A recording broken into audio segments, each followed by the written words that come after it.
Hello and welcome back to Aetheral Space 9.18 Cacophony. We are back. Yes, welcome. Tim, when's the last time we had a Seven Deadly Sins chapter? Too long. I'll Compared to pencil an one animal. in for the future. Thank goodness. The wrath of a antelope. Known for Do we their already have wrath. Alright. Welcome, guys, to 9.18. Let's jump right into this. Knock this one out of the park, shall we? Giovanni's like, Dragon, if you want to join me, take 2 steps up the stairs. Fucking Sigma. Oh my god, we can call him a Sigma male. He is. Alright. The building shook. Skipper didn't so much as blink, lounging on the extravagant sofa he'd found. "Doesn't that concern you?" asked the chorister. He was sitting behind his desk, leisurely sipping a goblet of red wine. The quiet choirs with the humilists, The right? Superbians, they're assassins. Oh, I gotcha. Despite his words, the only expression on his own face was that same serene smile. This was the chorister's office, from what Skipper had gathered. If the man had a name beyond that, he hadn't volunteered it. A man after Skipper's own heart. It was a nice place, too. All white marble and dark wood. A tank of alien fish bathed the room in a pale blue light, punctuated by their dark shadows. When shade passed over Skipper and the chorister's faces, they looked so much more like themselves. "Nah," Skipper grinned. "They're good kids. I've trained them up well. I'm more worried about myself, to be honest with you." "Oh?" The chorister cocked his head, steepling his fingers on the desk before him. "Why's that?" Skipper's intent gaze was like 2 slivers of ice. "Well, if I try to leave this room right now, what would happen?" The chorister adjusted the angle of his goblet resting on the desk. When he was seemingly satisfied, he looked back up at Skipper. "I wouldn't recommend it." Skipper furiously waggled his eyebrows. "Oh yeah? What would you do?" "I wouldn't recommend it." One of the eels, a segmented, carapace-covered thing, spiraled in the tank. Its hiss echoed ominously. The pale light of the water ran throughout the room, waving over their forms, rendering them silhouettes. With the accompanying tension, it almost felt like they were at the bottom of the ocean themselves. "When did the trap spring?" Skipper asked, as casual as anything. "Just out of curiosity." The chorister held nothing back either. "There was no trap until you created it for us. We were in quite the panic when you suddenly docked here, to tell the truth. Honestly, what were you thinking?"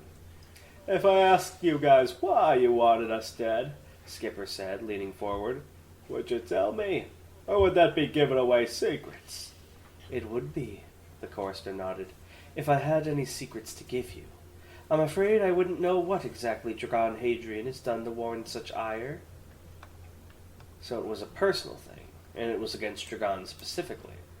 The only thing Dragon had done involving the Superbians was killing that assassin the day before. Someone they knew wanted revenge, then? But that didn't explain why the Superbians went after them in the first place.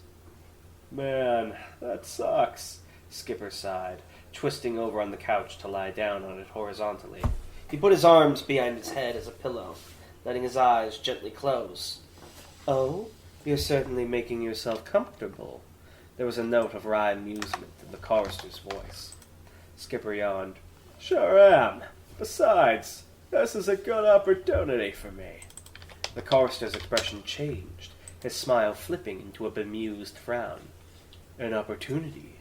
What do you mean?" Skipper's eyes opened, and there was a shadow behind them. "A good opportunity for you and me to chat, pal," he said. "There's a whole lot for us to discuss." What was Giovanni's voice again? It was sort of calm, but also sort of like this. "I am Giovanni, Sigma Testament." Yeah. Giovanni took another step down the stairs. A wall of dusty fog had been erected by his initial attack. Perhaps he'd gone a little overboard. One of the first versus spears would have been sufficient to skewer an unsuspecting opponent. There had been no need for 10. All it achieved with such overkill was collateral damage. Still, it was unwise to allow his view to be obstructed. Second verse. He used it only for a second, a vague red shape appearing around him and immediately vanishing. The shockwave, created as a side effect of the ability, came in handy, however. It burst out from around his form, blowing the dust away and clearing out the great room before him. Broken marble, shattered glass, crumpled wood. I forgot to ask, when he Gemini worlds, is he visible? Like, is he like Halo alien invisibility cloak, or is he just like... Oh. So he could just like sneak out now. Right? Well, if he could, yeah, he could try it. If anyone else had done this, it would have been vandalism approaching blasphemy. Giovanni Sigma Testament, however, was still dissatisfied. He narrowed his eyes as he finished scanning the room. No blood, no body parts, no corpse. Dragon Hadrian was still alive, then. Clearly he'd underestimated the rat. Perhaps 10 spears actually hadn't been enough. The weapons had dissipated after hitting the ground, and Giovanni could still see the small, dark holes where they'd been drilled down through the stone. None of them had actually hit Hadrian. Giovanni took another step down. At that speed, there was no way Hadrian should have been able to dodge with natural human reflexes. Even Giovanni's third verse wouldn't have allowed it. Hadrian's obviously had some kind of ability that had allowed him to avoid the attack via unorthodox means. He thought back to the footage he'd seen of Hadrian killing Jamie, suppressing the shivers of rage that had accompanied the memory. In that clip, Hadrian had recorded the incoming attack and then manifested it again, firing it right back at Jamie. Was it possible that... Sixth verse. Giovanni smiled a thin smile. It was. So wait, when he's throwing spears, they're not like pure aether spears, right? They're like crystal. Okay, I thought so. If Dragon could breathe, it would have been ragged. He'd only just managed to avoid that attack by going into Gemini World, and now he floated through the room, disparate, observing his attacker as they entered the chamber proper. The grand doors slid shut behind him as he descended the stairs, blocking off Dragon's escape route. What do you mean blocking? You can go through walls, No, you you can't. idiot. You fucking... Yes, he He can! can't. He has to like actually go through places. No. I thought you said he could, but if he were to pop in the middle of a wall, he'd be fucked. Well, it depends on the wall. If there's like gaps in the wall, you can go through it, but there needs to be like some sort of physical space for him to go through. Because isn't that the whole reason why in the last arc they were like, you need to be the one that goes into the office because you can go through the door? Through the vents, he went. I see. That's what happens. What do you mean? Alright, whatever you say. There are no human remains here, his dark-haired enemy said, voice echoing through the hollowed space. Therefore, I can only conclude I haven't killed you. Poochie theme starts From what playing. Dragon had seen. This enemy probably had 3 different abilities. Some kind of teleport, which he'd used to get rid of Bruno and Ruth, the power to create and shoot those crystal spears, and some kind of shockwave he'd used a moment ago to clear the debris. The shockwave meant getting close to him was risky, but that wasn't Dragon's style anyway. If he positioned himself correctly, he should be able to absorb a couple of those crystal spears into Gemini's shotgun without getting hit by the rest. It was pretty basic as far as plans went, but it was all he had. All that mattered now was the timing. He began to adjust his position, trying to circle around behind the enemy before reappearing. Could he hypothetically record a projectile while he's recorded himself, or does he need to be physical? It needs to be physical. Gotcha. It was a good opportunity. His attacker was still busy speaking. There are any number of means you could have used to avoid my attack. Perhaps you teleported away. Perhaps you projected some kind of illusion, and I hit something else instead of you. Perhaps you turned yourself invisible, died, and now I simply cannot see your corpse. Or perhaps... His gaze moved, and he looked directly at Dragon. Perhaps you've recorded your body into Aether, and are now trying to get behind me? He could see through Gemini World. Another power, one enhancing his perceptions, allowing him to see what would ordinarily be imperceptible? If he stayed in Gemini World, this man would just watch him like a hawk and attack the instant he emerged from it. There was only one way to retain the element of surprise. Gemini World! Dragon manifested himself immediately. Leaping forward, his blue sparks wrote him back into existence like a 3D printer. The second he reappeared, he fired the debris he'd already absorbed straight forward, a shotgun blast of rock and glass zooming towards the enemy. Dragon had hoped for surprise, but the dark-haired man seemed to have anticipated this. He raised his hand, palm open, and spoke. Second verse, he intoned.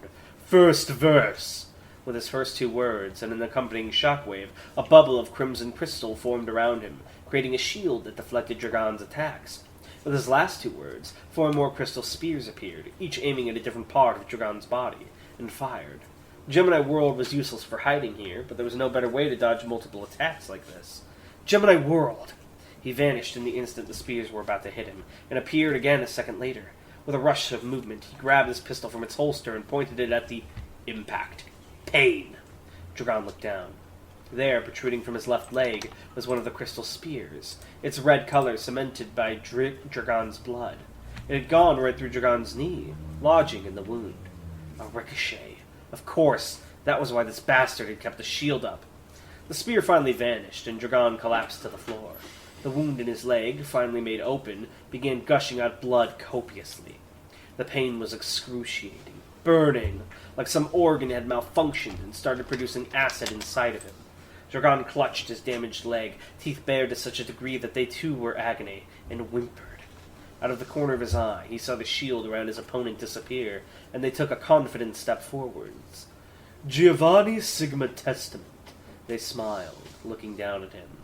That is my name, and I'll be taking your right leg next. The guy with the cards bowed theatrically to Ruth and Bruno. A pleasure to make your acquaintances, he said, a bullshit smirk tugging at the edges of his lips. While circumstances have made us enemies, I hope we can still have respect for each other. The rules of the game will be as follows. Ruth charged, leaving him no time to speak, her claws scraping against the ground and producing copious amounts of sparks. The smug bastard backed up out of his bow, the slightest gasp escaping his throat, and pulled a card from the top of his deck. The instincts of a predator pushed Ruth on. A few meters more. I can make it before he does anything. One claw through the head, another through the heart. The smug man glanced down at the card for a moment before grinning, and throwing it down onto the ground before him. Creature card, he declared, gesticulating wildly with one arm. Sacrifice and assassin! Is he a Yu-Gi-Oh duelist? This is the Yu-Gi-Oh equivalent of the trading cards game. You're fucking kidding me? Is this a real trading card that he aethered up, or is this just yes. shit? Oh my goodness gracious. He's ant tribal? Yellow Aether, sickly and diseased, crawled over the card on the ground, and then a dark shape shot out of it, rushing towards Ruth. She did not break her stride. She registered the threat in an instant. Another giant ant like the one that had teleported her here, only this one was thinner and leaner, with red eyes glinting all over its face. It lunged at her like a knife-like proboscis bursting out of the center of its face, aimed straight for Ruth's heart. Oh, so is utility like a spell card? Yes, this is a creature card. Oh, fuck. Can you make this game real? Maybe, someday. Still, she did not stop running, because she knew Bruno Del Ced had her back. The proboscis snapped against Bruno's force field, erected in a split second to protect Ruth's face. Before the sacrifice ant assassin could react, Ruth leapt, flipping over the force field and crushing the creature's torso with an aether-infused stomp. A growl pouring from her lips. She swung back around to face her opponent. He seemed to have recovered from her sudden attack. His shocked expression was replaced by the same old smirk, and he was holding another card between two fingers. One of his eyes opened, just slightly, and Ruth saw a bright yellow pupil staring at her from the depths of a crow-black eye. Sacrifice and assassin, he repeated, licking his lips in anticipation. Ability activate. The mass under Ruth's boot shifted, and she immediately leapt away. She did so in the nick of time. Oh, this is why you had a binder of cards earlier! If she delayed any further, she doubted she could have escaped without injury. Despite the fatal wound Ruth had inflicted, the ant had gotten back up, and now it was slavering with acidic spit, and now it was covered with dark armor, and now it was twice as big. Oh, Ruth thought. Oh shit. Dude, this is a man after my own heart. You're not a real writer until you have a Yu-Gi-Oh based enemy. So tell me, what's the name of this game that he's making his abilities off? Make that your fun fact. Ant's Hive Kingdom, it's called. Oh, wait, it only has ants it's abilities and cards? You're kidding? He's not just running like Ant Tribal? This is a game exclusively about ants? Archetypes, but they are all ants. Give us some of the ant archetypes. There is Ant Berserker Warriors, Ants of the solar system. I'm surprised you didn't go with like bullet, fire, Well, that's of course worker. That was in the Cowboy Bullets world. Oh, what? Cowboy Bullet world. It was the name of the deck where they released those cards. Oh, how long has this game been It was around? controversial because one of the cards had a human firing a bullet ant, and purists didn't like the fact that the human was depicting on the art. I'm interested. How long has this game been around? It's around 20 years. It was popular for around 5 years, and now it's sort of a collector's item at this point. Oh, that's sad. I was about to ask how popular it was. So, on a scale of gameplay, would you say it's closer to like Magic or Yu-Gi-Oh? Yu-Gi-Oh. Interesting. So he's gonna start chaining crazy shit together. Link summoned Ant Queen. By fusing my Ant Assassin, my Worker Ant, and my Bullet Ant, I can summon the Ant Queen from my extra deck. I'm actually so into this now. I want this to be a game, even though I feel like there's a limited amount of Ant cards you could make. Ah, man. Alright. Well, thank you guys for watching, and we will see you next time. Ants, we'll see you next time. Bye. Nice one, Anthony.